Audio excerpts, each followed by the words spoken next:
નમસ્કાર મિત્રો, સ્વાગત છે તમારું આપ સૌની સિયારી ચેનલ યાની ગુજરાતી યુટ્યુબ ચેનલમાં. હું નિકુંજ પરમાર આપ સૌનું તહેદિલ સ્વાગત કરું છું. મિત્રો, આજના વિડીયોમાં વાત કરવાના છીએ આજના પેન્શન સમાચાર બાબતે.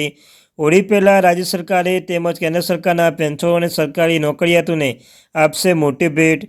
પેન્શનોને ખિસ્સામાં રૂપિયા ભરાઈ જશે. જો તમે પેન્શન ધારક છો તમારા માટે આજનો વિડીયો ઉપયોગી બનશે.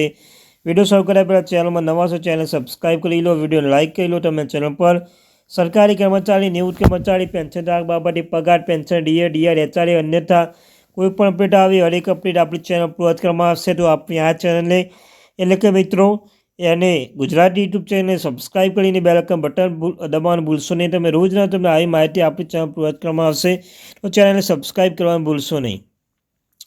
કર્મચારીના મોંઘવારી ભથ્થામાં વધારો, અણધાર્યો આંચકો લાગશે.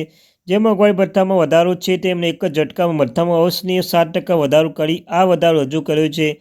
ખરેખર સરકાર કર્મચારીઓને એક મોટી ભેટ આપી છે કે મોંઘવારી ભથ્થામાં વધારાથી કર્મચારી રાહત અનુભવશે. કારણ કે હાલના સમયના મોંઘવારી એક વાસ્તવિક બની ગઈ છે અને કર્મચારીઓને બાકી લેવાના ઉપલબ્ધ પગારમાં પણ વધારો થવાનો છે. વધેલા ડીએમાંથી કેવી રીતે ફાયદો મેળવવો? બધા ભથ્થાની ગણતરી મૂળ પગારના આધારે કરવામાં આવશે. વ્યક્તિ ફક્ત મૂળ પગાર પર પગાર દાખલ કરી તેમના ડીએ વધારવાની ગણતરીઓને સાબિત કરી શકશે. જેમ કે અર્થના પ્રમાણનો અર્થ એ છે કે જો કર્મચારી તેના પગાર માટે પૂરતો મળે તો તેનો ફાયદો થશે. કારણ કે આ પ્રમાણમાં તે નક્કી કરશે કે જેના ભથ્થા વિના તેમજ કેવી રીતે જવાબ આપવામાં આવશે તે પર આધાર રાખશે. ડી આ એક નવીન અપડેટ જે ખરેખર તેના વર્તનમાં એક ભાગ છે. જુલાઈ મહિનાથી બાકીની રકમ. ઝારખંડ સરકારે મંગળવારે મોંઘવારી ભથ્થામાં વધારાની જાહેરાત કરી છે. કર્મચારીના મોંઘવારી ભથ્થામાં 7% વધારાની મંજૂરી આપવામાં આવી છે. ડીએમાં વધારો જુલાઈ 2025થી તમામ કર્મચારી માટે પગાર બાકી રકમ સાથે અમલમાં આવશે. મંત્રીમંડળે મંજૂરી આપી છે.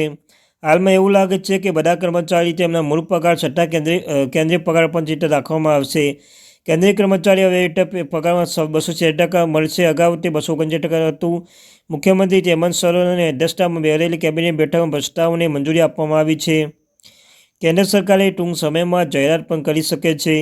કેન્દ્ર સરકાર કેન્દ્રીય કર્મચારીઓ માટે મોંઘવારી ભથ્થામાં વધારો ટૂંક સમયમાં એક જાહેરનામું બહાર પાડે છે. મોંઘવારી ભથ્થામાં વધારો ડીએ હાઇક કર્મચારીની અપેક્ષા પ્રવર્તી રહી છે અને મોંઘવારી ભથ્થામાં વધારો all Indian consumer price index પર આધાર રાખે છે. તો મિત્રો, આ હતી માહિતી.